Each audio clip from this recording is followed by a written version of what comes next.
dai ba mu ɗauki ranar da za mu yi mitin ɗin ba, amma dai abubuwan da suke faruwa mun san cewa dai ba da jimawa ba ya kamata mu haɗu mu tattauna abubuwan da suke faruwa. Kamar menene ke faruwa? Alkawali ne da aka mana da ba iya cikawa ba, kuma tun can da muka janye yajin aikin nan mun janye yajin aikin domin kotu ne.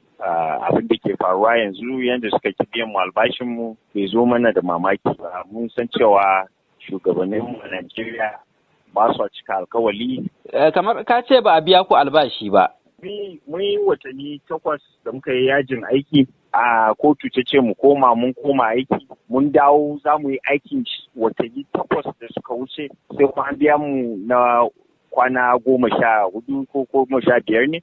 So a ganin mu aikin da gwamnati take so mu yi na kwanaki 18 ne kenan. So mun gama aikin. Mun yi aiki na kwanaki 18 sun biya mu 18. So ba za mu iya cin gaba da aikin da sun ce mu dawo mu yi watanni 8. Kai kaga ai abin ba za ta yiwu ba ko? Wata 8 na baya ba kamar shine wanda gwamnati ta ce ba aiki ba biyan albashi ba? To in dai ba biya domin wai ba mu yi aiki ba, to ba za mu yi aikin ba. Sun ce ba biya don ba mu yi aiki ba, amma sun ce mu dawo mu yi aiki. So yanzu da ba za su biya ba, mu ma ba za mu yi aiki ba ke.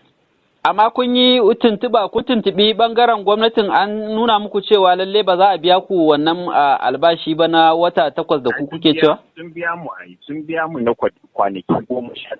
Aniyan biya ba kwanaki 18 ne ake magana. Amma kun tuntuɓe su kun ji abin da ake ciki cewa sun nuna muku cewa ba za su biya ku ba ne? Za mu tuntuɓe su waya. Muna jira ku biya mu. Kun ba mu kuɗin kwana 18. Kwanan 18 ya wuce. Ba wani tuntube su akan cewa ba su sani ba ne? Ba su san cewa akwai yarjejeniyar da kuka yi da Speaker na House of Reps ba?